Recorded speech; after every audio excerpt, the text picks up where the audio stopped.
जय। यज्ञेश्वरी जगज्जननी गौ माता की जय। पूज्यपाद श्री प्रभुदत्त ब्रह्मचारी जी महाराज की जय। परम श्रद्धे संकीर्तनाचार्य पूज्य पंडित श्री शिव शंकर जी दीक्षित दादाजी की जय। पूज्या श्री बाई जी की जय। सद्गुरुदेव श्री भक्तमाल भाष्यकार पूज्य श्री सद्गुरुदेव भगवान श्री भक्तमाली जी महाराज की जय। परम पूज्य रसिक पदरेणु हित कृपा मूर्ति श्री स्वामी हितदास जी महाराज की जय। परम श्रद्धे पूज्य श्री गुरु जी महाराज की जय। हम लोग अत्यंत सौभाग्यशाली हैं। परम पवित्र मार्गशीर्ष मास में गीता जयंती और दत्त जयंती के मध्यकाल में बड़ा उत्तम समय है। ऐसे पवित्र अवसर पर श्री शकुंतला फ्लोर मिल्स और श्री लाडली चक्की फ्रेश आटा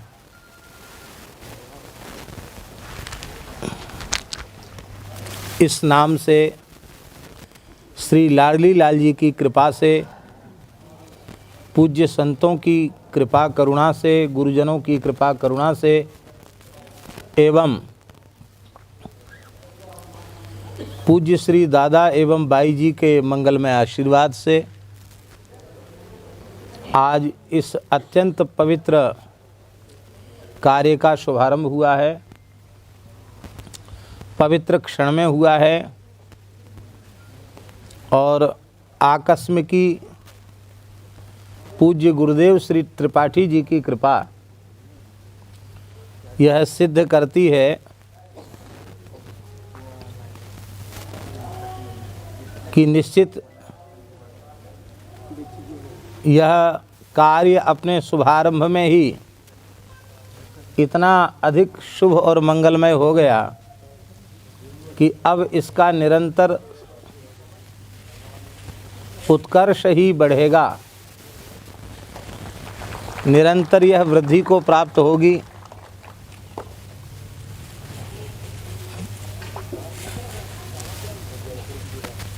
सहसा हमें विश्वास नहीं हो पाया कि गुरुजी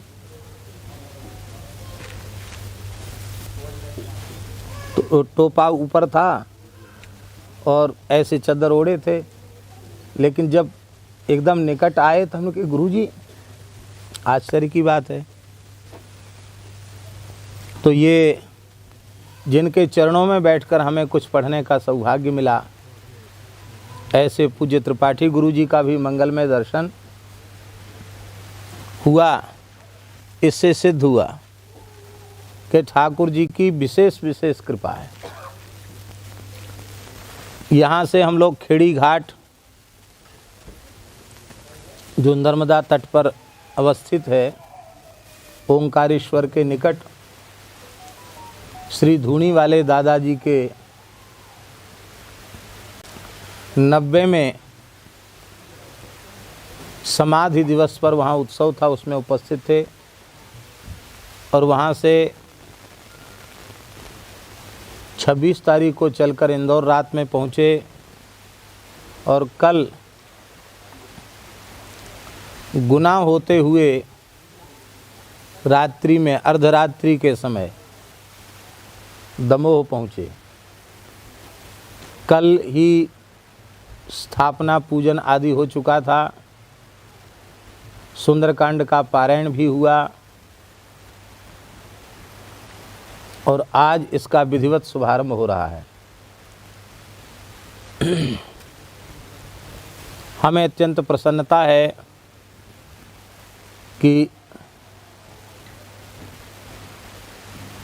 आना तो वैसे हमको 1 या 2 मूर्ति को ही था, केवल इसी के लिए वृंदावन से आते तो अधिक से अधिक हमारे साथ 2 मूर्ति होते, लेकिन इस समय गीता जी के सभी अध्याय हैं। गुरुजी 18 मूर्ति, हम तो गिने भी नहीं। कल गंगादास जी ने गिने, बोले 18 हैं, और सुबह बोले एक और बढ़ गया। अच्छी बात है, तो बढ़े हुए को विष्णु सहस्त्र नाम समझ लो। तो इस तरह से पूरी बड़ी जमात आई है। श्रद्धेय पूज्य पिताजी भी खेड़ी घाट से भी आए हैं और गांव प्रस्थान कर रहे हैं। तो पूज्य दादाजी की कैसी कृपा पिताजी पर थी और कैसा हृदय से स्नेह था, वो वर्णन करना वाणी का विषय नहीं है। कोई गृहस्थ व्यक्ति, उसकी प्रायः अपेक्षा ऐसी होती है कि हमारे लौकिक कार्यों में हमारे निकट संबंधियों की उपस्थिति हो। किसी का जन्म हो, किसी का विवाह हो, गृह प्रवेश हो, कोई मंगलमय उत्सव हो, अथवा राजद्वारे श्मशाने च यस्तिष्ठति स बांधव के अनुसार कोई विपत्ति का क्षण आवे तो उसकी उपस्थिति हो, कोई दुख का क्षण आवे, किसी के वियोग का क्षण आवे तो उसकी उपस्थिति हो। माने हमारे सुख दुख में वह सम्मिलित हो, तो कहते हमारी रिश्तेदारी निभेगी, नहीं तो नहीं निभेगी। लेकिन श्रद्धेय श्री दादाजी ने, आज ही हमको ये पता चला, आज की कल रात में, कल श्रद्धेय संकीर्तनाचार्य श्री दादाजी ने पूज्य पिताजी को कहा कि हमारे यहाँ के लौकिक किसी उत्सव में आप नहीं आओ, हमें कोई असंतोष नहीं है। किसी के जन्म पर मत आओ, किसी के विवाह पर मत आओ, किसी के मरने पे मत आओ, किसी के जीने पे मत आओ, सब चलेगा। लेकिन कथा कीर्तन में आपकी अनुपस्थिति हुई तो हमारी आपकी रिश्तेदारी बिगड़ जाएगी। उस संबंध से दादाजी और आप दोनों संबंधी ही हैं। समसंधी देखे हम आजू। लेकिन इतनी बड़ी बात कहना, किसी गृहस्थ व्यक्ति के द्वारा कहना कि हमारे लौकिक कार्यों में आपकी उपस्थिति की हमें अपेक्षा नहीं है, हमारे घर में संत महापुरुष पधारें, कथा कीर्तन हो तो आपकी उपस्थिति आवश्यक ही है। पूज्य सद्गुरुदेव श्री भक्तमाली जी महाराज ने 12 वर्ष लाडली लाजी की सन्निधि में, दादाजी की मंगलमयी उपस्थिति में संपूर्ण श्रीमद् भागवत और संपूर्ण श्रीमद् भक्तमाल की कथा 12 वर्ष में कही। प्रत्येक शारदीय नवरात्रि में महाराज जी आते थे और 8 घंटे 8 घंटे नित्य प्रवचन गुरु जी। और आदि अंत में केवल जयकार, बाकी संगीत तो दूर दूर तक था ही नहीं कि संगीत क्या है। आंख मूंद कर महाराज जी कथा कहते थे। श्री दादाजी ने पूज्य महाराज जी को पहचाना और महाराज जी ने दादाजी को पहचाना। ऐसे पूज्य दादा जिनका सारा जीवन अत्यंत निष्काम और निसंकल्प अवस्था में, परिवेश से गृहस्थ और हृदय से शरीर संसार से पूर्ण विरक्त, आपके पूज्य पिताजी श्री, आप 4 भाई हैं। आपके पूज्य पिताजी पंडित श्री शिव शंकर जी दीक्षित,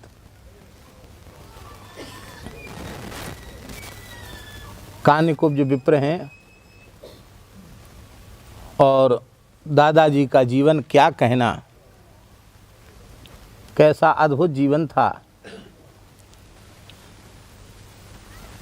इतना ही समझ लीजिए गुरुजी कि इस काल में यदि नाभाजी भक्तमाल लिखने बैठते तो जैसे उन्होंने महान भक्तों के चरित्र लिखे, नरसिंह मेहता आदि भक्तों के चरित्र लिखे, इस युग में यदि नाभाजी लेखनी उठाते तो दादाजी का नाम जरूर लिखते।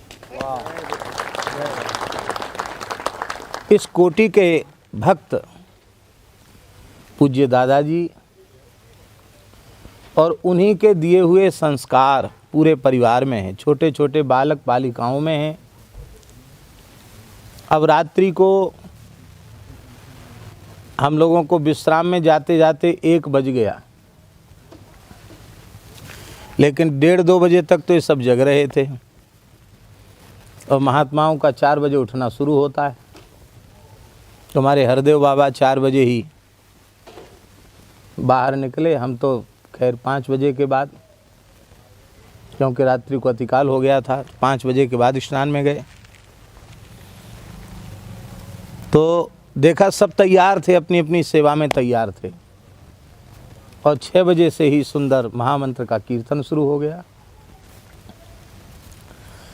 ऐसे संस्कार संपन्न, धर्म सदाचार संपन्न सद्गृहस्थों के लिए ही यह पंक्ति प्रसिद्ध है, धन्यो गृहस्थाश्रमा।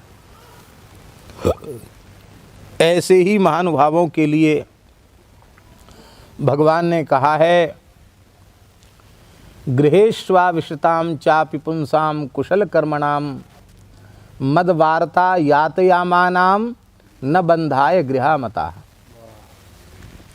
भागवत के 4th स्कंद में प्रचेताओं को भगवान ने ये बात कही। यद्यपि व्यवसाय यह ब्राह्मण वृत्ति नहीं है, नौकरी भी चाहे प्राइवेट हो चाहे सरकारी हो, वो भी ब्राह्मण वृत्ति नहीं है। केवल कृषि भी ब्राह्मण वृत्ति नहीं है। ब्राह्मण वृत्ति तो शास्त्र में जो विहित है वही है, लेकिन इस समय जो परिस्थिति है गुरुजी, वो आपद धर्म की स्थिति है। और ऐसा शास्त्र में उल्लेख है कि संकट के काल को देखकर, समय की काल की परिस्थिति को देखकर ब्राह्मणोचित धर्म का पालन करते हुए संध्या गायत्री आदि की उपासना निष्ठा श्रद्धा पूर्वक करते हुए आहार विचार आचरण की शुद्धि का पूरी सावधानी से पालन करते हुए यदि उसकी वृत्ति संकट में है तो वह क्षात्र धर्म को स्वीकार करके, क्षत्रिय धर्म को स्वीकार करके भी, अर्थात सेना आदि में भर्ती होकर भी अपनी वृत्ति का निर्वाह कर सकता है। इसी तरीके से गृहस्थाश्रम के निर्वाह की स्थिति हो, क्योंकि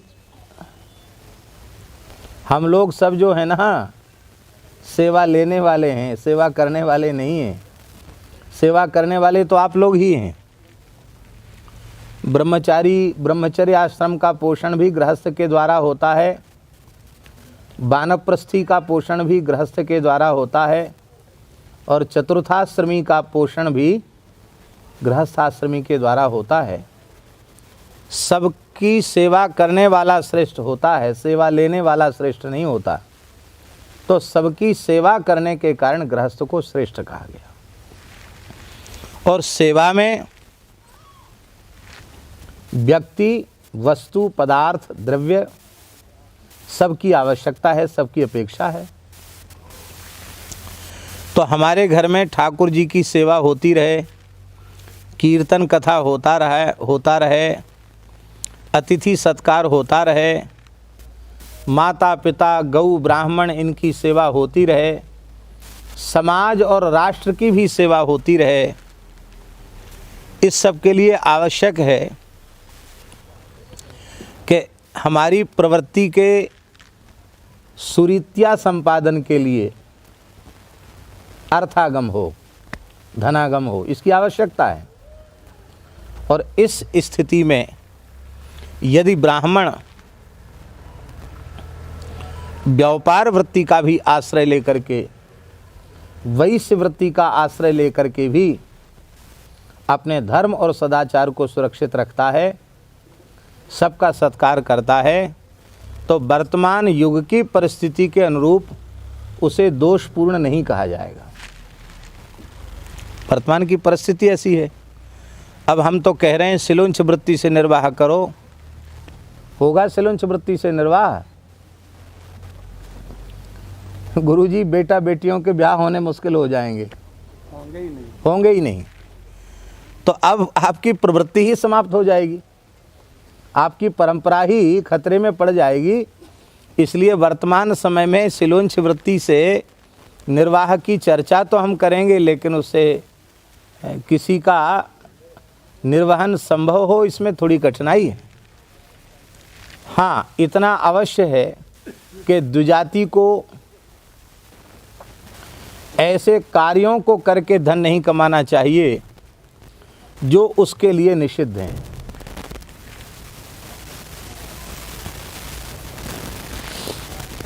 हमारे पहाड़ी बाबा महाराज बड़े विलक्षण महापुरुष थे। हाथरस के एक पंडित जी आए तो महाराज उनको सब याद रहता था। कहो छोरा कहाँ काम कर रहे हैं? तो सबकी कुशल पूछते थे, सबका नाम लेते थे। तो उन्होंने कहा कि एक छोरा को तो हमने एजेंसी खुलवा दी। क्या होती है एजेंसी? बोले महाराज बड़ी दुकान होती है, उसका लाइसेंस मिल जाता है। काय की दुकान? कौन चीज़ की दुकान? बोले बाटा कंपनी की दुकान। क्या होता बाटा कंपनी? कहा महाराज जूता चप्पल की दुकान है। तेरी जय रे तेरे रे राम राम। ब्राह्मण जूता चप्पल की दुकान करेगा तो जूता चप्पल की दुकान वाला क्या करेगा? भाग यहाँ से। महाराज बहुत मुश्किल से मिली है एजेंसी। बोले भाई चुल्लू भर पानी में डूब के मर जाओ, कम से कम ऐसा काम तो नहीं करना चाहिए। तो शुद्ध आटा देने वाला जो काम है, जिससे भगवान को भोग लगेगा, माता पिता गौ ब्राह्मण अतिथि सबका सत्कार होगा। गुरुजी अन्न के लिए लिखा अन्नदा प्राणदा प्रोक्ता है। अन्नदाता प्राणदाता है, क्योंकि कलौ अन्नगत प्राणः, कलयुग में प्राण अन्नगत हैं। इसलिए अन्नदान प्राणदान का यह कार्य हो रहा है। और हमें ऐसा विश्वास है भगवत कृपा से, गुरुजनों की कृपा से, कि इस शकुंतला फ्लोर मिल्स के माध्यम से जो भी लाभ होगा उससे लाडली लाल जी के सहित उनकी प्राण प्यारी गैया, ब्राह्मण, संत, दीन दुखी अतिथि सबका सत्कार होने वाला है। तो क्रिया सामान्य भी हो, किंतु उस क्रिया का उद्देश्य अत्यंत पवित्र हो, तो सामान्य क्रिया भी उस साधना की परिधि में आ जाती है। तो ऐसे पवित्र उद्देश्य को लेकर के यह कार्य का शुभारंभ हुआ है। शताब्दी महोत्सव में हम आए थे तो इस स्थल को आपने दिखाया था, देख करके मन में बड़ी प्रसन्नता हुई। और गुरुजी दो कार्य बड़े अच्छे आरंभ हुए। एक तो दादाजी के नाम से गौशाला और बाई के नाम से शकुंतला फ्लोर मिल्स। ये बहुत अच्छा हो गया। और बाई ने जीवन भर दादा की सेवा की, तो दादाजी की गौशाला की गौ माता के लिए चोकर की व्यवस्था हो गई। अब चोकर किसी से मांगना नहीं पड़ेगा। अभी कितनी गैया हैं? 350 गोवंश अभी है जिनकी आप लोग सेवा कर रहे हैं। तो ये सब गौ ब्राह्मण संत की सेवा के लिए ही है। और ऐसे पवित्र उद्देश्य को लेकर के जो कार्य हो रहा है उसकी निश्चित ही वृद्धि होगी। इसका प्रमाण है कि 1-2 मूर्ति को आना था तो 18 मूर्ति आए।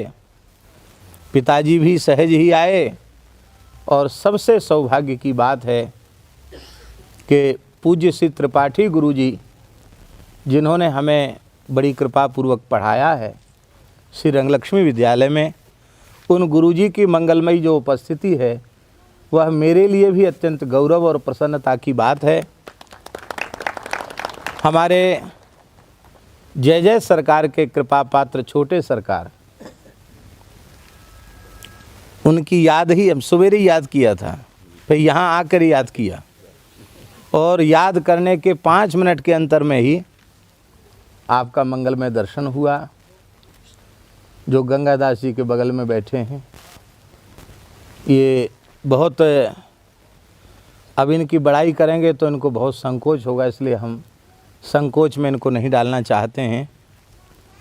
लेकिन सद्गुरु हो तो जय जय सरकार के जैसा हो, और गुरु चरणों में समर्पित शिष्य हो तो ऐसा हो।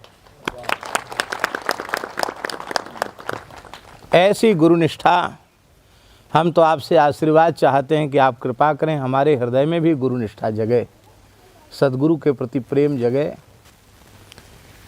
भौतिक जगत हो अथवा आध्यात्मिक जगत, सद्गुरु की कृपा के बिना, उनके आशीर्वाद के बिना कुछ भी संभव नहीं है। लोक परलोक दोनों में परम हित सद्गुरु की कृपा ही करती है। हमारे जय जय सरकार को भी हम प्रणाम करते हैं, सभी पूज्य संतों को प्रणाम करते हैं, और ये खूब वृद्धि को प्राप्त हो ऐसी लाडली जी से प्रार्थना करते हैं। और एक बात हमारे यहाँ आते ही मन में आई, उसको भी हम कह दें, वो ये आई कि वर्ष में 9 दिन का एक अखंड यहाँ अवश्य होना चाहिए, क्योंकि दादा को प्रसन्नता इसी से होगी। और लाडली लाल जी अपने मिल्स में 9 दिन विराज के देख लेंगे कि हाँ ठीक ठाक सब चल रहा है कि नहीं, तो उनको 9 दिन यहाँ निवास का अवसर मिल जाएगा। भगवान नाम से ऊंची कोई वस्तु नहीं है, नाम ही सर्वोपरि है। तो ये हमें आते ही मन में जब स्विच दबाया तभी हमारे मन में यही संकल्प आया कि 9 दिन का अखंड कीर्तन होना चाहिए। और भगवान ने समय निकाला तो उस 9 दिन में 1-2 दिन के लिए हम भी आ जाया करेंगे। तो कीर्तन में उपस्थिति, सत्संग में उपस्थिति हो जाएगी। इन्हीं शब्दों के साथ खूब खूब मंगल कामना करते हुए पूज्य श्री त्रिपाठी गुरु जी से प्रार्थना करते हैं कि वे अपना मंगलमय आशीर्वाद हम सबको प्रदान करें। राम जय राम, जय जय राम, श्री राम जय राम, जय जय राम, श्री राम जय राम, जय जय राम, श्री राम जय राम, जय जय राम, श्री राम जय राम, जय जय राम, श्री राम जय राम, जय जय राम, श्री राम जय राम, जय जय राम, श्री राम जय राम, जय जय राम, श्री राम जय राम, जय जय राम,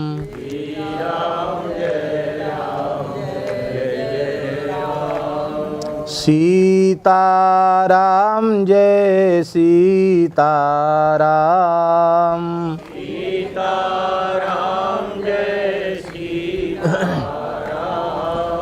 राधे श्याम जय राधे श्याम, राधे श्याम जय राधे श्याम, जय जय श्यामा जय जय श्याम, जय जय श्यामा जय जय श्याम, जय जय श्री वृंदावन धाम, जय जय श्री वृंदावन धाम, श्री राम जय जय राम।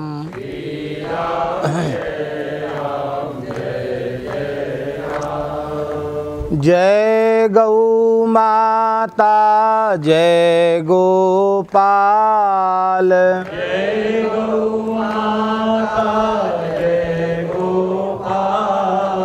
भक्त वत्सल प्रभु दीन दयाल।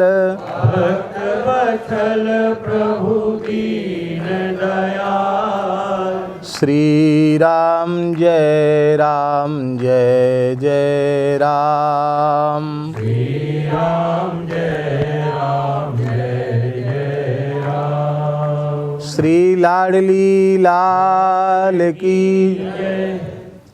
श्री सद्गुरुदेव भगवान की जय जय श्री राधे। हरिशरणम भक्तवांछा कल्पतरु भक्तवत्सल शरणागत वत्सल। भगवान श्री हरि की महती कृपा करुणा से आज श्री शकुंतला फ्लोर मिल में श्री लाडली चक्की स्प्रेट आटा के इस परिसर में पूज्य श्री जय जय सरकार के कृपा पात्र श्री छोटे सरकार, सभी पूज्य संत पिताजी, सभी गण्यमान्य आप सब इस उद्घाटन समारोह का भाषण तो हो गया, प्रवचन हो गया, आशीर्वचन कहो, भाषण कहो, प्रवचन कहो, हमने भी बोल दिया और श्री त्रिपाठी गुरुजी ने भी बड़ी अच्छी शैली में उन्होंने समय के अनुरूप चर्चा किया। कल का दिन पूरा प्रवास में गया तो विनय पत्रिका का जो क्रमशः प्रवचन हो रहा है वो कल नहीं हो सका और ये कुछ दिखाते तो वो यात्रा में ही रहे आए, बीच में कहीं ठहरे तो फिर उसको दिखावें, वो हो नहीं पाया। तो सामने बैठे हुए लोग तो बहुत थोड़े हैं। जब से ये क्रमशः शुरू हुआ है तब से पूरे देश में और पूरे विश्व में YouTube सब जगह है, तो लोग ग्रंथ खोलकर बैठते हैं हजारों की संख्या में और वे देखते हैं। एक भी दिन बीच में किसी कारणवश नहीं होता है तो मलुक पीठ के कार्यालय में इतने फ़ोन आते हैं कि लोगों को फ़ोन उठाना बंद करना पड़ता है। क्या कारण हो गया, आज क्यों नहीं, आज क्यों नहीं, आज क्यों नहीं। तो आज भी समय तो करीब करीब पूरा हो रहा है, लेकिन ये सत्संग भी मिला जुला करके दिखा दिया जाएगा। जो कुछ है सब भगवत चर्चा ही है। तो नियम की पूर्ति करते हुए एक पद की चर्चा हम यहाँ कर लेते हैं और फिर 2 दिन 3 दिन ललितपुर में 3 दिन की चर्चा ललितपुर में होगी और 5 दिन की चर्चा लिधोरा में लक्ष्मण मंदिर होगी। फिर 3 दिन की चर्चा ओरछा में होगी। फिर चित्रकूट में चर्चा होते हुए वृंदावन। इस तरह की यात्रा है। और हमारे ठाकुर जी की बस है, बस भी है, एक तरह का कमरा भी है, आश्रम भी है छोटा मोटा। उसमें एक अटैच रूम में जो व्यवस्थाएं होती हैं वो सारी व्यवस्थाएं उसमें हैं।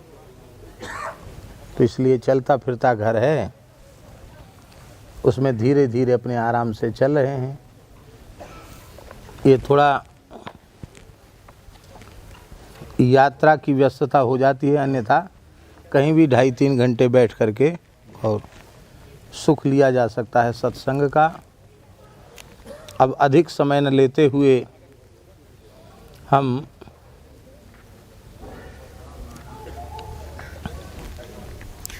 चर्चा करें।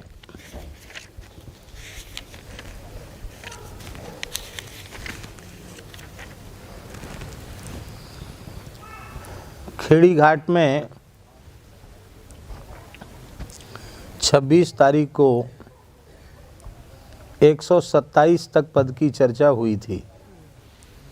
आज विनय पत्रिका के 128वें पद की चर्चा हम करेंगे।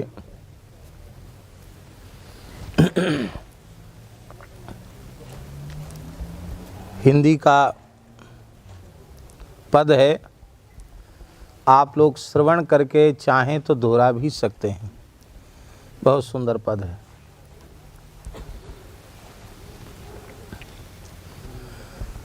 सुमिरु स्नेह सहित सीतापति, सुमिरु स्नेह सहित सीतापति,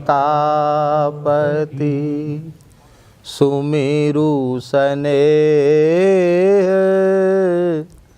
सहित सीतापति,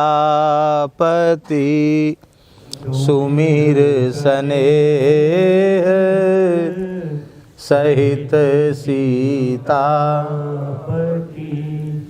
राम चरण तजी नाहि न आन गति, राम चरण तजी नाहि न आन गति, राम चरण तजी नाहि न आन गति, राम चरण तजी नाहि न आन गति, सुमिरु स्नेह सहित सीतापति,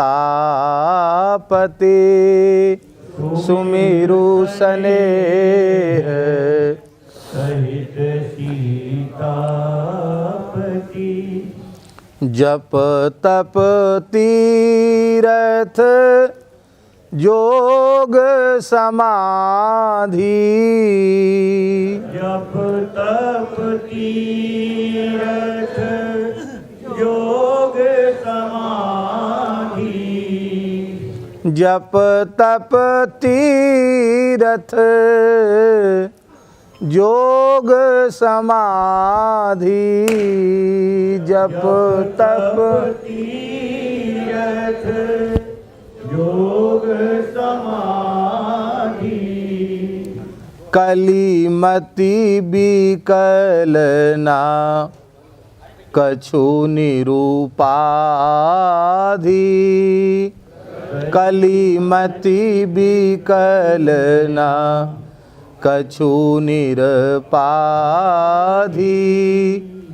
सुमिरु स्नेह सहित सीतापति, सुमिरु स्नेह सहित सीतापति,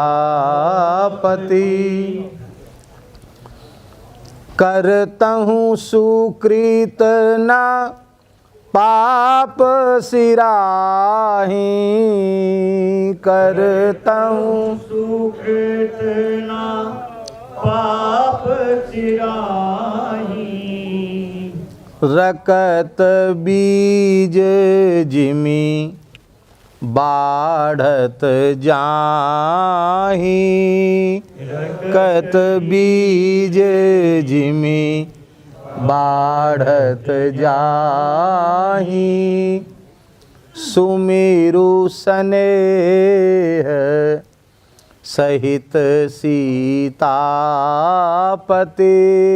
सुमिरु स्नेह सहित सीतापति, हरति एक अघ असुर जालिका।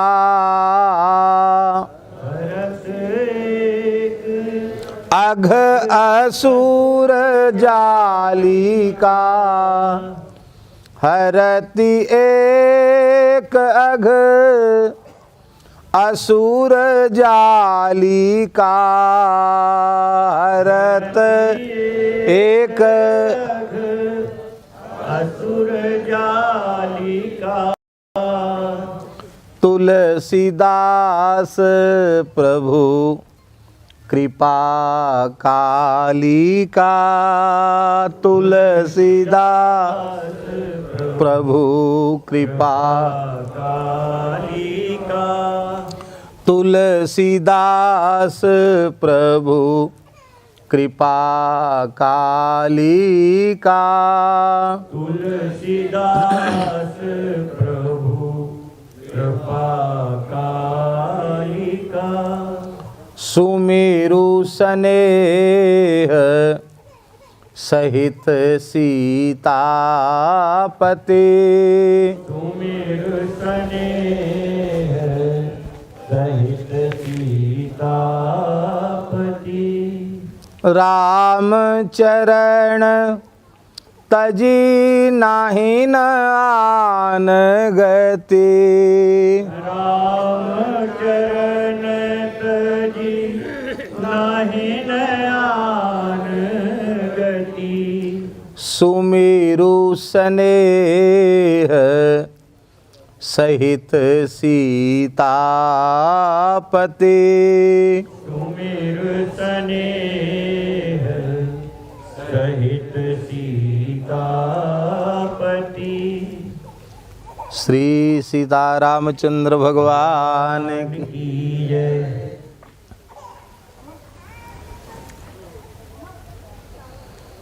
तुलसीदास जी महाराज अभी पदों में अपने मन को ही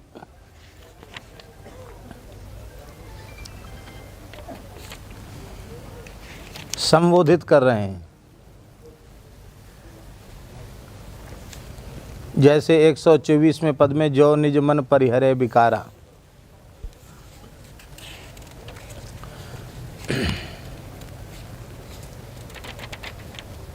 फिर 125वें पद में मैं कही कहूँ विपत्ति अति भारी, श्री रघुवीर धीर हितकारी, मम हृदय भवन प्रभु तोरा। इसमें फिर 126 में मन मेरे मानहि सिख मेरी। फिर 127वें पद में मैं जानी हरिपद रत नाही, सपने उन्हीं विराग मन माही। सब जगह मन को केंद्रित करके लक्षित करके तुलसीदास जी बोल रहे हैं। यहाँ वे अपने मन को संबोधित करते हुए कह रहे हैं कि अरे मन,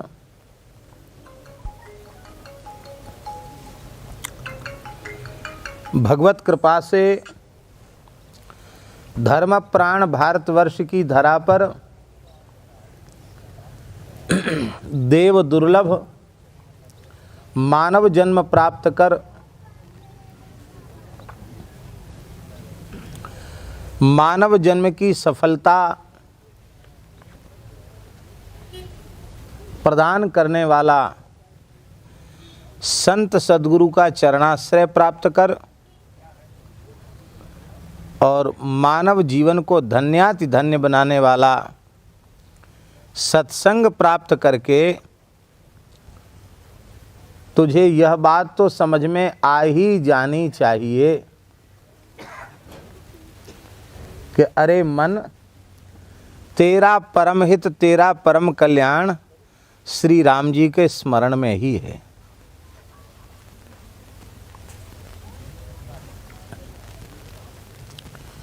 तू श्री राम जी का स्मरण कर। कैसे करें स्मरण? तो स्मरण की विधि है स्नेह सहित, प्रेम के सहित करो। यद्यपि यह बात सही है कि गोस्वामी जी ने नाम वंदना प्रकरण में बालकांड में कहा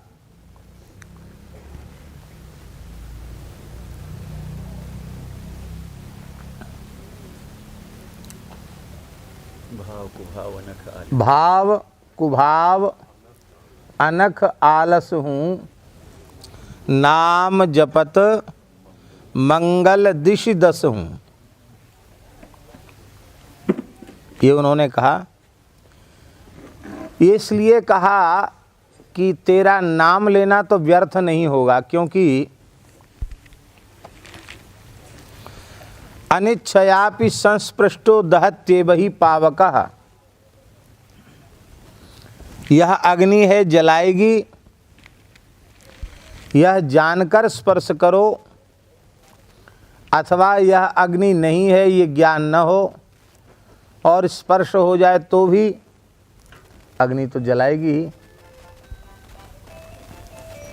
तो भाव से, अभाव से, आलस्य में, प्रमाद में कैसे भी भगवान के नाम के पवित्र अक्षर तेरी वैखरी वाणी से यदि प्रकट हो गए तो उसका लाभ तो तुझे मिलेगा ही। धोखे से भी एक नाम निकल गया, वह भी व्यर्थ जाने वाला नहीं, उसका लाभ मिलेगा।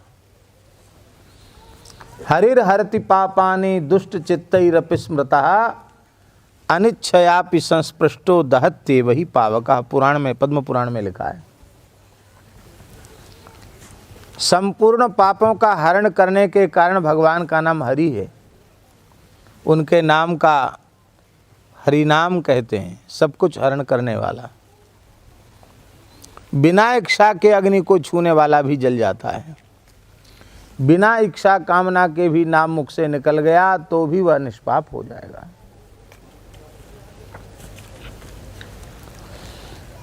लाभ तो तुझे मिलेगा प्रमाद पूर्वक नाम लेने से भी, लेकिन नाम में जो अनंत प्रेम का समुद्र हिलोरें ले रहा है, उस नाम प्रेम रस का अनुभव तुझे नहीं होगा। नाम कैसा है? श्रीमद् चैतन्य महाप्रभु नाम के संबंध में कह रहे हैं, नाम कैसा है? चेतो दर्पण मार्जनम भव महादावाग्नि निर्वापणम श्रेयः कैरव चंद्रिका वितरणम विद्यावधू जीवनम आनंदाम्बुधिवर्धनम प्रतिपदम पूर्णामृतास्वादनम सर्वात्मस्नपनम परम विजयते श्री कृष्ण संकीर्तनम। भगवान का नाम संकीर्तन जीवों के कल्याण का सबसे श्रेष्ठ और सबसे सरल साधन है। ये चित्रूपी दर्पण को स्वच्छ करने वाला है।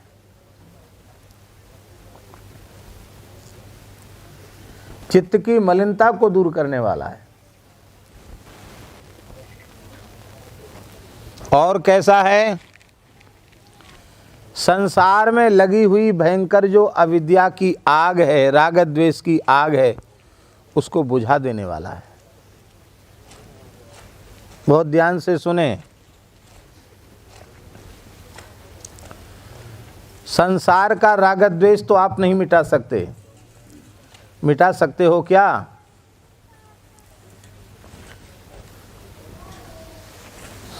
नहीं मिटा सकते।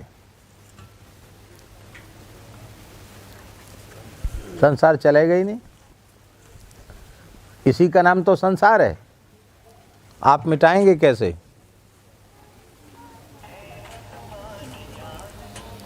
संसार का राग द्वेष आप नहीं मिटा सकते हैं। ये राग द्वेष की ही आग लगी हुई है, इसे आप नहीं मिटा सकते हैं। लेकिन आप अपने हृदय की राग द्वेष की अग्नि को शांत कर सकते हैं। उसे आप जरूर बुझा सकते हैं। और आपके हृदय की आग बुझ गई, आप राग द्वेष रहित हो गए, तो अत्यंत दुखमय क्लेशमय संसार भी आपके लिए सुखमय हो जाएगा, क्योंकि यह भगवान का लीला विलास बन जाएगा।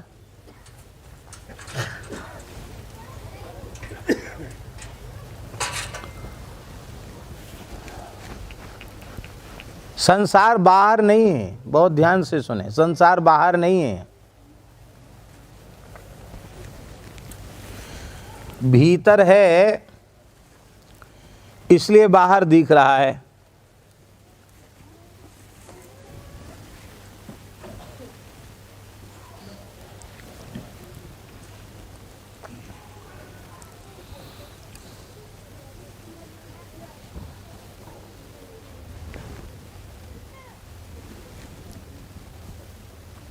श्रीमद् भागवत के पंचम स्कंध में भगवान ऋषभ देव ने अपने पुत्रों को यही बात बताई है, जो हमारे सनातन वैदिक हिंदू परंपरा के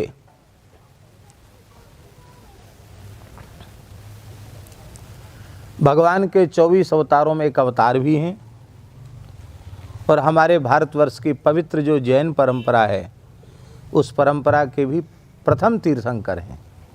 आदिनाथ प्रथम तीर्थंकर हैं।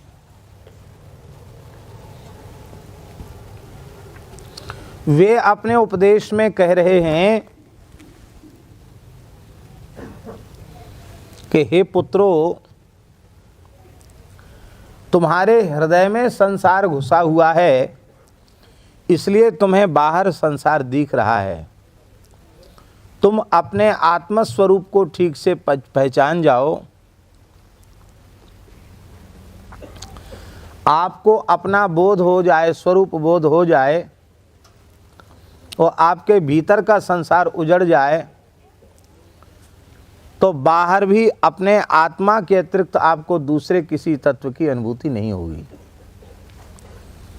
और संभवतः जैन मत के आचार्यों ने इसी को केवल ज्ञान कहा।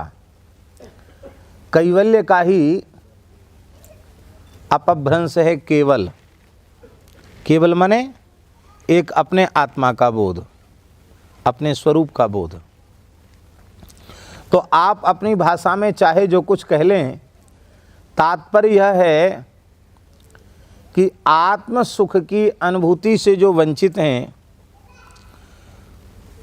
उन्हीं को इस दुखमय संसार की प्रतीति होती है। जिनका रागद्वेष मिट चुका है, जो अपने आत्मा का ही दर्शन पूरे विराट में कर रहे हैं, ऐसे क्षमा, दया, करुणा, सत्य, अहिंसा, तितिक्षा, समता आदि दिव्य गुणों से अलंकृत जो महात्मा हैं, उनको तो सीय राम मैं सब जग जानी, करहु प्रणाम जोर जुग पानी। तो बाहर का संसार तो नहीं मिटा सकते, पर भीतर का संसार मिटा सकते हो। रागद्वेष इसी का संसार बना हुआ है, इसको मिटा दो तो बाहर का संसार मिट जाएगा।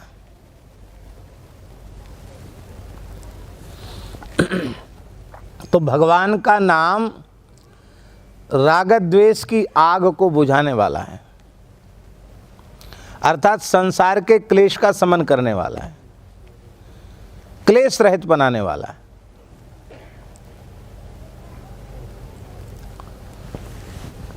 चेतो दर्पण मार्जनम भव महादावाग्नि निर्वापणम, श्रेयः कैरव चंद्रिका वितरणम।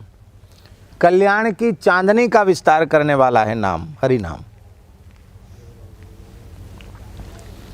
भयंकर जेठ में घाम पड़ता है, धूप होती लपट चलती है, और आकाश स्वच्छ होता है, और पूर्णिमा का चंद्रोदय हो जाए, खूब तारामंडल दिखे और ठंडी ठंडी बयार बलने लग जाए, तो दिन भर का ताप चांदनी के आह्लाद में समाप्त हो जाता है। ऐसे ही अविद्या माया का पाप ताप संताप भगवान के स्मरण रूपी चंद्रोदय से नष्ट हो जाता है। और विद्यारूपी बधू का तो जीवन ही नाम है। आप संपूर्ण शास्त्रों के पंडित हो गए हैं, पर भगवान के स्मरण में आपका प्रेम नहीं है, तो आपकी विद्या बधू सौभाग्यवती नहीं है। विद्या बधू का जीवन धन तो नाम है, विद्या बधू जीवनम। गुरु नानक देव जी महाराज का एक दोहा है। गुरु नानक देव जी महाराज कह रहे हैं, नाम लिया जिन सब लिया, नाम लिया जिन सब लिया, सकल शास्त्र का भेद, बिना नाम नरके गया पढ़ी पढ़ी चारों वेद। बिना नाम नरके गया पढ़ी पढ़ी चारों वेद। विद्या बधू जीवनम। व्याकरण के एक विद्वान ऋषि थे, उनके गुरुजी बहुत बड़े विद्वान थे, ऋषि ही थे। तो उनके मन में आया कि मेरा शिष्य बहुत बड़ा विद्वान हो गया है, तमाम ग्रंथ इसने लिख दिए हैं, इसी शब्दों के जाल में फंसा रह जाएगा, कभी राम राम करेगा कि नहीं पता नहीं। तो उन्होंने कहा कि देखो बेटा, अब हो गया पंडिताई वाला काम, अब राम राम करो, दंडोत कर लो इसको, अब बस अंतर्मुख हो जाओ, राम नाम जपो, सब काम छोड़ो, राम राम करो। तो पंडितों का स्वभाव तर्क करने का होता है।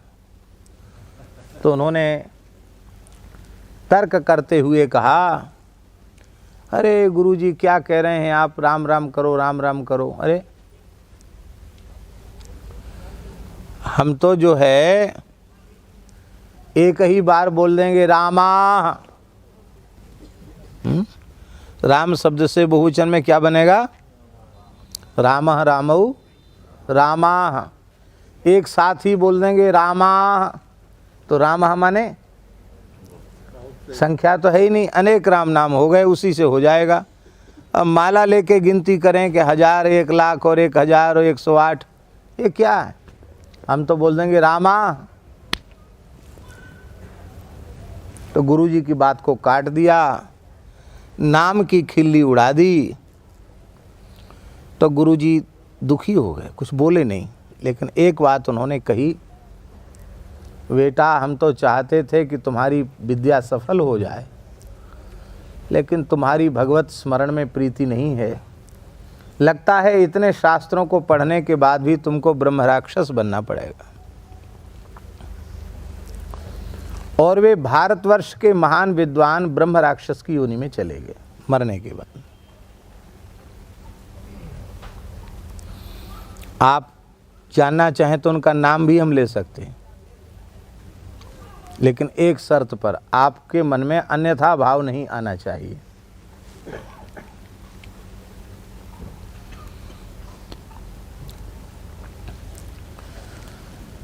वैयाकरण सिद्धांत कौमुदी जैसे ग्रंथ को लिखने वाले पंडित भट्टोजी दीक्षित, महापंडित भट्टोजी दीक्षित, शब्द कौस्तुभ जैसे व्याकरण के ग्रंथ को लिखने वाले भट्टोजी दीक्षित, मरने के बाद भजन न करने के कारण ब्रह्म राक्षस शरीर में चले गए। रोने लगे, बोले गुरुजी, बोले अब तो क्या है, किसी को पढ़ा दोगे और फिर राम राम करोगे, मुक्त तो राम राम से ही होगे, क्योंकि बार मथे घृत होए बरु सिकता ते बरु तेल, बिनु हरि भजन न भवतरी, यह सिद्धांत अपेल अपेल सिद्धांत है। राम राम तो करना पड़ेगा।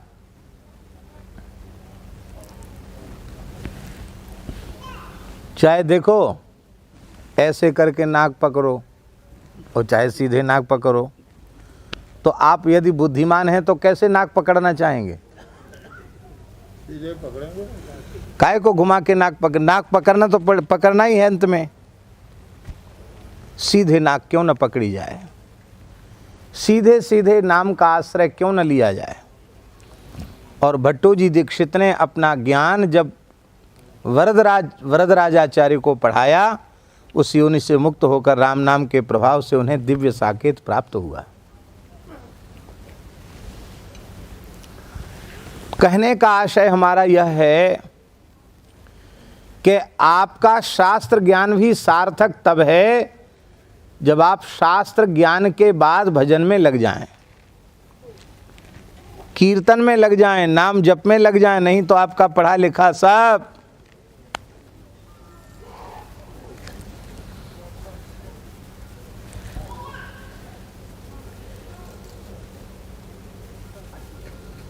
बेकार हो गया।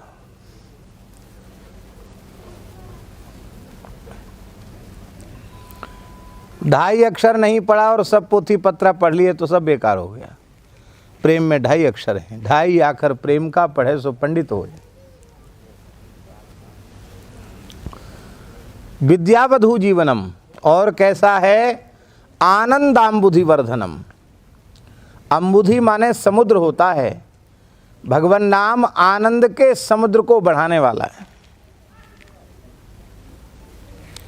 जब हिलोरें लेता है तो छलकता है, नाम में प्रेम जगता है तो नेत्रों के मार्ग से वो समुद्र छलकता है, बहता है समुद्र।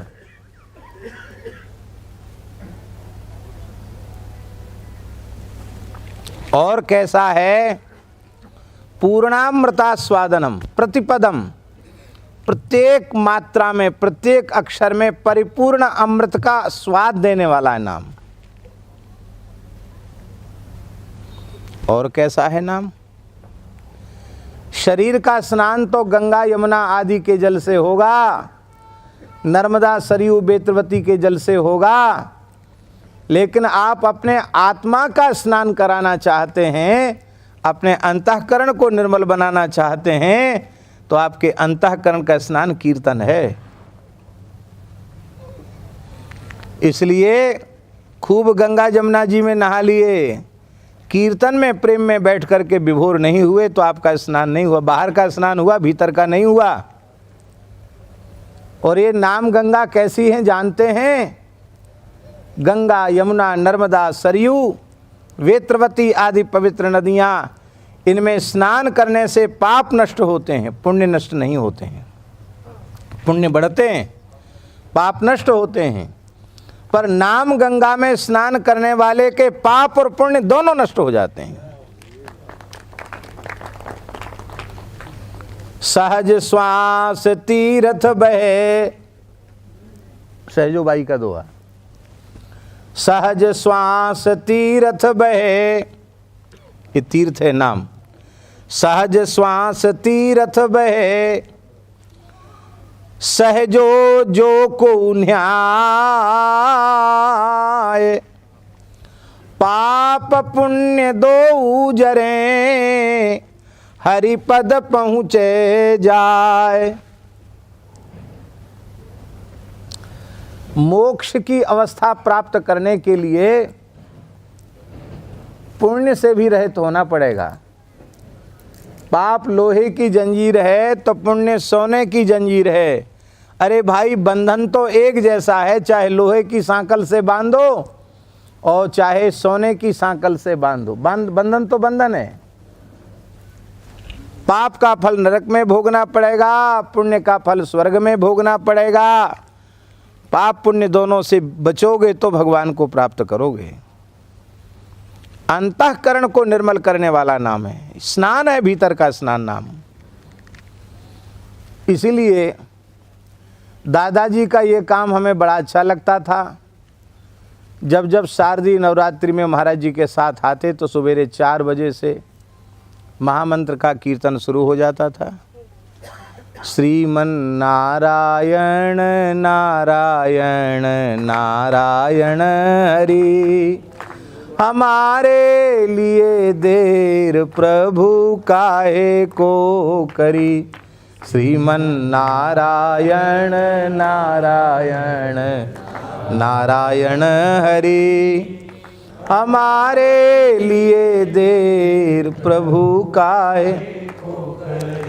ऐसी प्यारी प्यारी धुन सवेरे से दादा बोलते थे और स्वयं डूबते थे और सबको डुबाते थे। ये है भीतर का स्नान। पहले भीतर का स्नान हो जाए तब बाहर का स्नान करो। बोलो भक्तवत्सल भगवान। बाहर से तो खूब धो मांज लिया, भीतर से नहीं नहाए तो बेकार। बाहर भीतर दोनों स्नान जरूरी हैं। पहले भीतर वाला कर लो फिर बाहर वाला, तो जब इच्छा हो तब कर लेना। वैसे तो अच्छा है जल्दी नहाना, लेकिन बाहर वाले में लेट लपेट भी हो जाए तो कोई बात नहीं, पर भीतर वाला स्नान एकदम ब्रह्म वेला में होना ही चाहिए। ऐसा नाम। तो अब हमने तो नाम की इतनी विशेषताओं का स्मरण किया महाप्रभु चैतन्य जी के शब्दों में, पर हमें तो उसकी अनुभूति नहीं हो पा रही है। क्यों नहीं अनुभूति हो पा रही है? कि हम नाम कीर्तन करते तो हैं, नाम जप करते तो हैं, पर स्नेह सहित नहीं करते हैं। इसलिए नाम के परिपूर्ण रस का स्वाद हमें मिले, इसके लिए हम प्रेम में डूब करके नाम करें। गिनती पूरी करने का विचार मत रखो कि जल्दी जल्दी sir sir sir sir sir sir sir sir sir करके इतना लाख इतना करोड़ जपना, नहीं। कम जपो लेकिन खूब प्रेम से राम श्री सीताराम राम राम रघुपति जपत स्रवत नयन जल जात। ऐसे जपो स्नेह सच, जैसे भरत जी जपते हैं। तुम पुनि राम राम दिन राती सादर जपहु अनंग, आदर पूर्वक जपते हैं, स्वाद ले ले करके जपते हैं। कल थोड़ी देर के लिए बीना में एक प्रेमी भक्त हैं हरदेव जी, उनको वहाँ तो कुछ दूसरा नाम लेते हैं, क्या है? उनको नाम महाराज बोलते हैं, लेकिन नाम उनका हरदेव जी है। तो मुश्किल से 5-7 मिनट हम भी वहाँ ठाकुर जी का दर्शन करने गए। इतने प्रेम से कीर्तन कर, इसको कहते स्वाद लेकर कीर्तन करना। हम आपको क्या कहें, पूरे दिन की थकान 5-7 मिनट में दूर हो गई। अब इधर पहुंचना था, इधर इशारा कर रहे थे 12 बज जाएंगे, कोई खाएगा नहीं, वहाँ ब्यारू सब ठंडी हो जाएगी, और जाने क्या क्या बना है लाडली लाल जी के दरबार में। लाडली लाल जी भी सो नहीं रहे थे, जग रहे थे 12 बजे रात तक, वो भी प्रतीक्षा कर रहे थे, तो उधर भी आना था। ये है नाम के स्वाद की अनुभूति, नाम का स्वाद मिले, नाम का स्वाद मिले। ये कैसे पता चलेगा? नयनं गलदश्रुधारया वदनं गदगद रुद्धया गिरा पुलकैर निचितम बपुः कदा तव नाम ग्रहणे भविष्यति। कब ऐसा अवसर आएगा आपका नाम लेते ही नेत्रों से अविरल अश्रुधारा बहने लग जाए, कंठ भरावे हृदय भरावे, शरीर रोमांचित हो जाए। भगवान, ऐसी पवित्र अवस्था हमारे जीवन में कब आएगी? इस अवस्था का आना ही नाम का स्वाद है। ये स्नेह सहित नाम जपने से ही होगा। आप श्री अयोध्या जी गए, श्री हर्षण कुंज सरकार का आपने दर्शन किया, उनकी सेवा पूजा को देखा, जब ठाकुर जी की जो पान ही हैं सिंहासन पर विराजमान करके चित्र छवि उनका पूजन करते थे और कीर्तन होता था। दास ने अनेकों बार दर्शन किया। सरकार के दोनों नेत्रों से गंगा यमुना बहती ही रहती थी। ये है स्नेह सहित, ये है नाम का स्वाद, ये है नाम का स्वाद। अब ध्यान दें, बात को स्पष्ट करने के लिए कहा सुमिरि स्नेह सहित सीतापति। सीतापति क्यों कहा? ये कह देते सुमिरि स्नेह सहित श्री रघुपति, ये कह देते, छंद भंग तो नहीं होता, पद गाने में भी कोई अटपटा नहीं लगता। लेकिन रघुपति न कह करके सीतापति क्यों कहा? देखो, स्मरण तो सब करते हैं, पर श्री जानकी जी जैसे प्रेम से रघुनाथ जी का स्मरण करती हैं, वैसा स्मरण तो उनके जैसा कोई दूसरा कर नहीं सकता। नाम पाहरू दिवस निस, ध्यान तुम्हार कपाट, लोचन निज पद जंत्रित, जाहि प्राण के ही बाट। ऐसे नाम का जप करती है।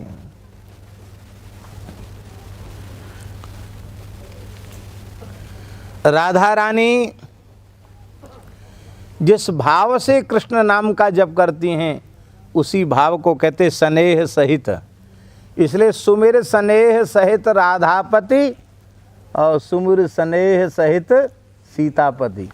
राधा रानी जैसे अपने पति का नाम लेती हैं, कृष्ण कृष्ण जप कर रोती हैं, कृष्ण कृष्ण कह कर रोती हैं, जानकी जैसे राम राम कह करके रोती हैं, ऐसे तुम प्रेम से जपो। तो सीतापति कहने से जानकी जी जिस अनन्य भाव से तदाकार होकर तन्मय होकर प्रेम पूर्वक जपती, ऐसे जपो। कैसे जपती हैं जानकी जी? माला से जपती हैं। माला से जपने का निषेध नहीं हम कर रहे हैं, जरूर जपना चाहिए, पर वे जो जपती हैं वही उनका मनोरथ है। तो भगवती गौरी क्या बोलती हैं? मन जाहि रांचहु मिले ही सोवर, सहज सुंदर सांवरो, करुणा निधान सुजान शील स्नेह जानत रावरो। क्योंकि स्नेह पूर्वक स्मरण किया जा रहा है रघुनाथ जी का, इसलिए स्नेह जानत रावरो। वो मिलेंगे, करुणा निधान मिलेंगे। हाँ हाँ हाँ। ऐसे तुम जपो कि हम जप नहीं करेंगे और कुछ कर लेंगे। बोले यदि और कुछ करने के विचार में हो तो तुम अपने आप को धोखा दे रहे हो। क्यों? क्योंकि राम चरण तज नाहिन आन गति। प्रभु श्री राम के चरण कमलों को छोड़ करके तुम्हारी दूसरी कोई गति नहीं है। क्यों गति नहीं है? क्योंकि ध्येयम सदा परिभवग्नमभीष्ट दोहम, तीर्थास्पदम शिव विरिंचिनुतम शरण्यम, भृत्यार्तिहम प्रणतपाल भवाब्धिपोतम, वंदे महापुरुष ते चरणारविंदम। भगवान शिव और भगवान ब्रह्मा भी जिन चरणों का आश्रय लेते हैं, भगवती महालक्ष्मी जिन चरणों का आश्रय लेती हैं, उन चरणों को छोड़ करके ब्रह्मा और शिव के लिए भी कोई गति नहीं है, तो तुम्हारे लिए दूसरी गति कहाँ होगी? इसी गति के बारे में उत्तरकांड में गोस्वामी जी कह रहे हैं, राम ही भजहि तात शिव धाता, नर पामर के केतिक बाता। राम ही भजहि तात शिव धाता। पामर मनुष्य की क्या चले, हमें तो जपना ही चाहिए, क्योंकि राम जी के चरणों को छोड़ करके दूसरी गति नहीं है। स्कंद पुराण में क्या लिखा है, याद है? नहीं याद है? बहुत सुंदर श्लोक है। श्री राम शरणम समस्त जगताम, रामं विना का गति, रामेण प्रतिहन्यते कलिमलं, रामाय कार्यं नमः।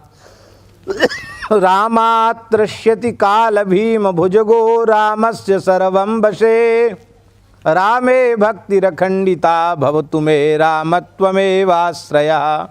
यहाँ स्पष्ट लिखा है भगवान व्यास ने, रामम बिना का गति, राम जी के बिना कोई दूसरी गति नहीं है।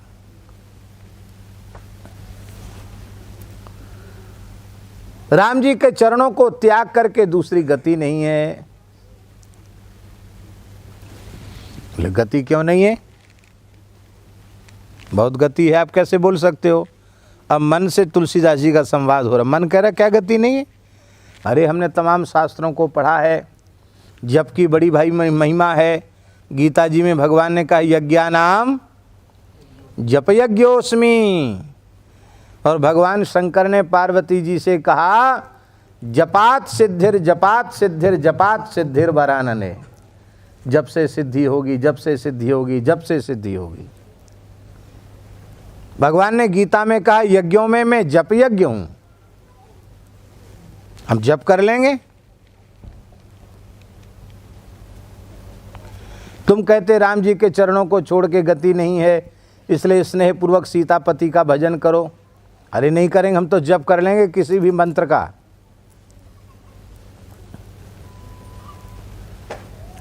तपस्या की बड़ी महिमा है।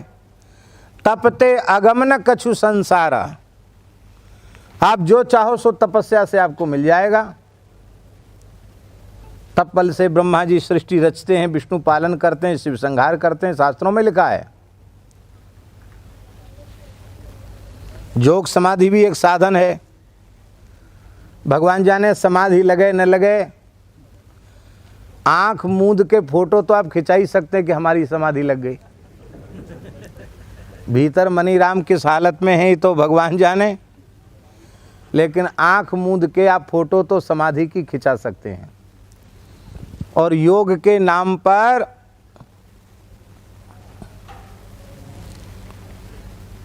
बहुत अधिक धन संग्रह भी कर सकते हैं, बड़ी बड़ी इंडस्ट्रियां भी चला सकते, खोल सकते हैं, बड़े बड़े प्रकल्प भी चला सकते हैं आप। लेकिन जिस योग से शरीर संसार की अहंता ममता का वियोग होता है, वो वियोग तो बिना भगवान की शरणागति के, बिना प्रेम पूर्वक राम राम किए संभव नहीं है।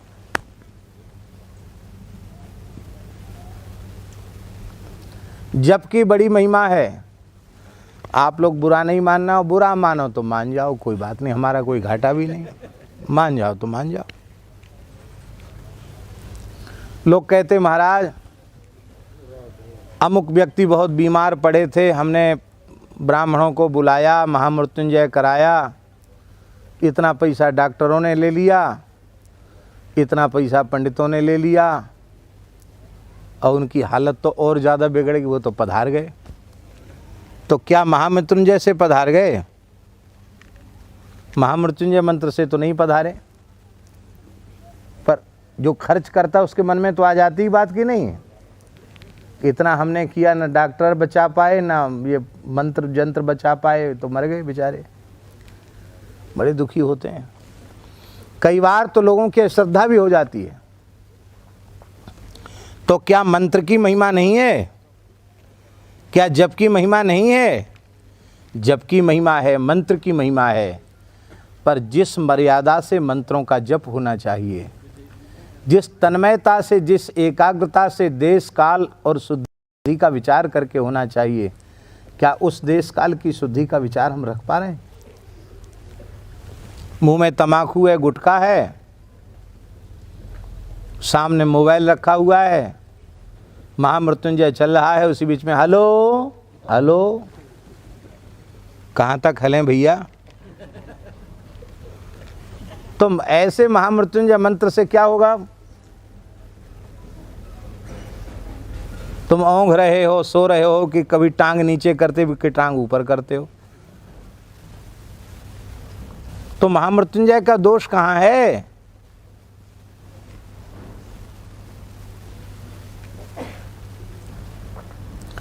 जप के लिए लिखा है महाराज जी, व्यग्र चित्तो हतो जपः। आप व्यग्र चित्त से जप करेंगे तो जप नष्ट हो जाएगा। कितने लोग हैं जो माला फेरते समय व्यग्र नहीं होते हैं?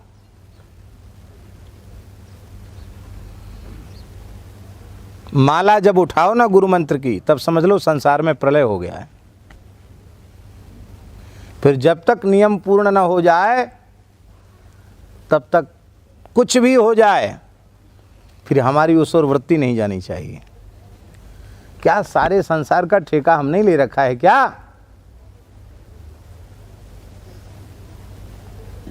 भजन में है तो भजन में,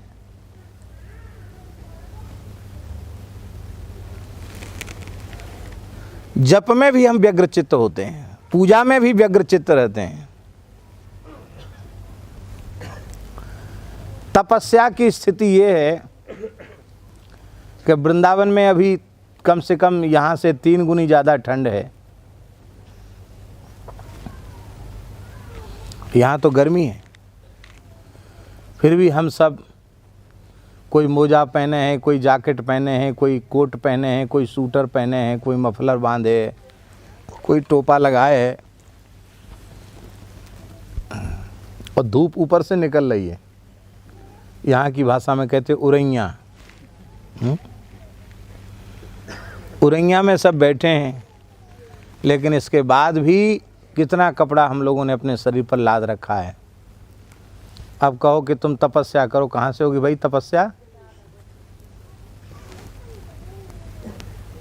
तप के योग्य परिस्थिति नहीं रही, तप के योग्य शरीर नहीं रहे।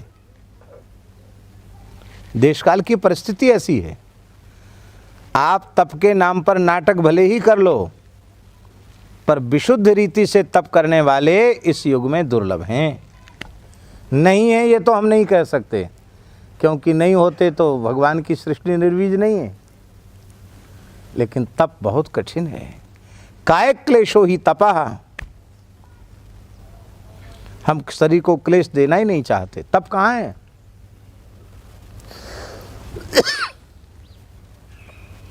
तीर्थ, तीर्थों की बड़ी महिमा है, लेकिन तीर्थों का तीर्थत्व भी युग धर्म से प्रभावित हो गया है। अत्युग्र घोर कर्माणः नास्तिका रौरवा जना तेपि तिष्ठन्ति तीर्थे तीर्थ सारस ततो गता। तीर्थ का सार चला गया। भयंकर उग्र कर्म करने वाले लोगों ने तीर्थों में कब्जा कर लिया है। सात्विक पुरुषों का निवास तीर्थों में नहीं रहा। तीर्थों की स्थिति यह है कि श्री गंगा यमुना आदि जो पवित्र नदियां हैं, हमारे अपने अपराध से कहीं कहीं तो नदियों का जल इतना दूषित हो गया है कि आप आचमन करना आपके लिए कठिन हो जाएगा। ये तीर्थों की स्थिति हो गई है। आपकी तीर्थ में भावना ही नहीं बन पा रही है, आपको लाभ कैसे होगा? योग समाधि की स्थिति भी यही है। चित्तवृत्ति के निरोध का नाम है योग। यहां चित्तवृत्ति का निरोध है कहां? चित्तवृत्ति तो भोगों में भटक रही है, वृत्ति का निरोध होता ही नहीं। खाली आंख मूंद दबा लो, कपाल भाती कर लो, पेट घुमा लो, इससे क्या हो जाएगा?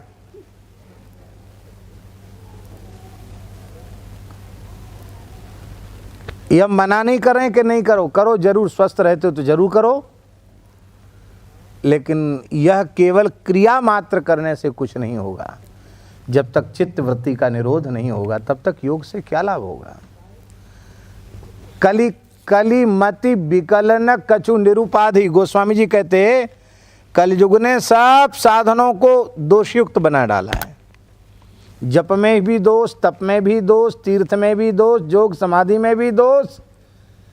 केवल एक ही बचा है निर्दोष साधन, प्रेम से श्री सीताराम श्री सीताराम श्री सीताराम श्री सीताराम प्रेम से जपो, स्नेह पूर्वक जपो, आंख भरे आवे ऐसे जपो और राम जी के चरणों का आश्रय लो। बस इसके अलावा कोई साधन दिखाई नहीं पड़ता कलिकाल में कल्याण का।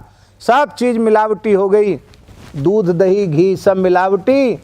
अरे कहाँ तक कहें, जहर भी मिलावटी हो गया। लोगों को लिखना पड़ता है कि यहाँ शुद्ध जहर मिलता है।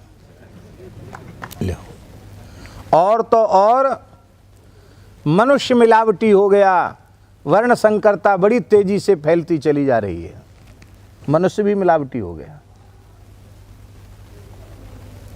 पता नहीं कि अपने मैया बाप का है कि नहीं।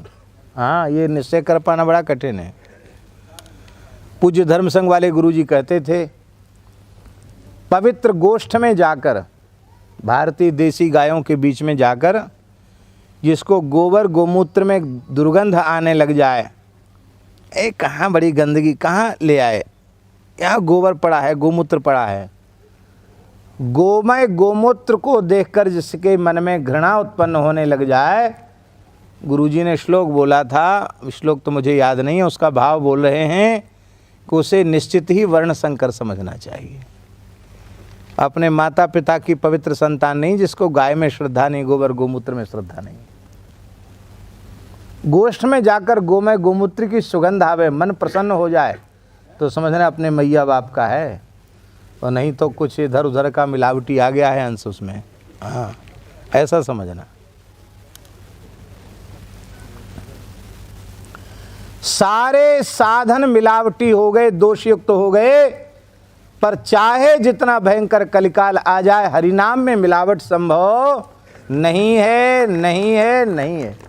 राम नाम में क्या मिलाओगे, कृष्ण नाम में क्या मिलाओगे, राधा नाम में क्या मिलाओगे, श्री सियाजू के नाम में क्या मिलाओगे, भैया ठाकुर जी के नाम में मिलावट संभव। सब चीज मिलावटी, भगवान का नाम मिलावटी नहीं हो सकता।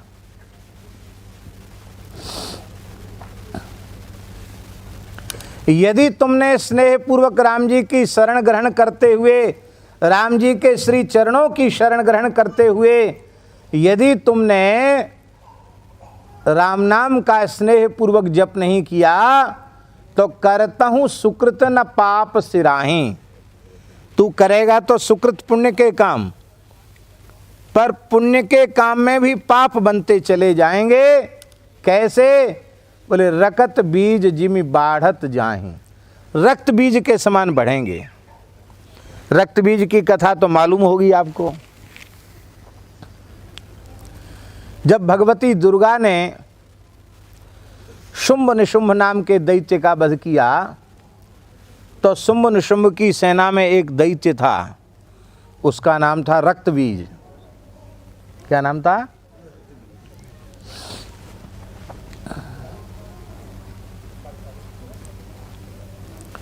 उसने ब्रह्मा जी से वरदान मांग लिया था कि हमारे शरीर की रक्त की एक बूंद भी धरती पर गिरे तो हमारे जैसा ही असुर उत्पन्न हो जाए। समुत्पतत में जन्याम तत्प्रमाणस तदासुरा, एक बूंद से दूसरा रक्त बीज पैदा हो जाता। अब ध्यान दें, वो जो पैदा हुआ ना रक्त बीज, उसके शरीर से बूंद गिरे तो उससे भी रक्त बीज, जितनी बूंद गिरेंगी उतने रक्त बीज। और उनके शरीरों से जो रक्त बीज पैदा हुए हैं, उनको चोट पड़े, उनके खून गिरे तो उनसे रक्त बीज, कोई संख्या नहीं। रक्त बीज को सब देवियों ने, ऐन्द्री ने, वाराही ने, नारसिंही ने, वैष्णवी ने, ब्राह्मी ने, रौद्री ने, सभी देवियों ने उस पर प्रहार किया और इतना खून बहा, तमाम रक्त बीज पैदा होते चले गए। लाखों करोड़ों असंख्यों रक्त बीज हो गए और उनको भी मारा तो और रक्त बीज हो गए। तीनों लोक रक्त बीजों से भर गए। देवताओं के हाथ पांव फूल गए, बोले भैया अब तो विजय की आशा त्याग ही दो, ये रक्त बीज तो अब किसी भी हिसाब किताब से इनको निपटाया नहीं जा सकता, अब क्या किया जाए। तो उवाच कालीम चामुंडा विस्तीर्णम बदनं कुरु, चामुंडा ने काली जी को कहा, काली जीभ लंबी कर, और रक्त बीजों को मारना शुरू किया। जैसे रक्त बीज को ताड़ित करती तो वो खून को नीचे गिरने नहीं देती, जीभ से छाट जाती। ऐसे करके बड़ी कठिनाई से सब रक्त बीजों का भक्षण किया गया। कहते हैं तुम सुकृत करोगे, पर सुकृत करने पर भी पाप रक्त बीज के जैसे बढ़ेंगे। यदि भगवान की शरण ग्रहण नहीं की और स्नेह पूर्वक राम नाम का आश्रय नहीं लिया तो करेगा पुण्य, बढ़ेंगे पाप, इतने बढ़ेंगे रक्त बीज के समान कि तेरे बस की बात नहीं रह जाएगी। तब क्या होगा? बोले हरति एक अघ असुर जालिका, एक ही साधन ऐसा है जो इस रक्त बीज नामक अघ रूपी पाप रूपी असुर को समाप्त करने वाला है। यहाँ जालिका, जाल माने असुरों का जो जाल समूह, उसको समाप्त करने वाला क्या?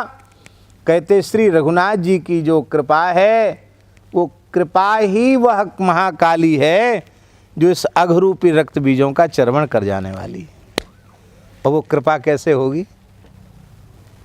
कृपा काली का, यहाँ कृपा को ही काली का स्वरूप बता रहे हैं तुलसीदास जी। रघुपति की कृपा कालिका ही इस अघरूपी रक्त बीज का भक्षण करने वाली है और कोई साधन नहीं है। ये कृपा कालिका कैसे पधारेंगी हमारे जीवन में? जो हमारे पाप रूप रक्त बीजों को खाएं। ये कैसे आवेंगी? कैसे आएंगी? उत्तर दीजिए। इसका उत्तर यही है, मन क्रम बचन छाड़ी चतुराई, मन क्रम बचन छाड़ी भजत कृपा करी है रघुराई, भजत कृपा करी है रघुराई।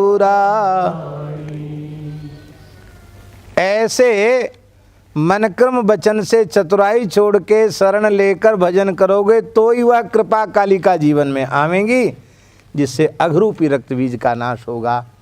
इसलिए सुमिरु स्नेह सहित सीतापति, रामचरण तज नाहिन आन गति। इस पद में भगवान का चरणाश्रय लेकर शरण ग्रहण पूर्वक और तुम स्नेह पूर्वक राम जी का भजन करो। जिस भाव से श्री जानकी जी स्मरण करती हैं, जिस प्रेम से, उस प्रेम से तुम बोले वो प्रेम तो किशोरी जी में ही, हमें कहाँ से आएगा? बोले तुम किशोरी जी की स्मरण याद करो, हैं, किशोरी जी की याद करो तो किशोरी जी की कृपा से वही प्रेम तुम्हारे में भी आ जाएगा। राम रघुवर की प्राण प्रिया, भजो रे मन सिया सिया। राम रघुवर की प्राण प्रिया, भजो रे मन सिया सिया। राम रघुवर की प्राण प्रिया, भजो रे मन सिया सिया। राम रघुवर की प्राण प्रिया, भजो रे मन सिया सिया। सिया सिया भजो सिया सिया। सिया सिया भजो सिया सिया। राम रघुवर की प्राण प्रिया, भजो रे मन सिया सिया। राम रघुवर की प्राण प्रिया, भजो रे मन सिया सिया। 1:30 बज गया, 1 घंटा पूरा हो गया। जय जय श्री राधे।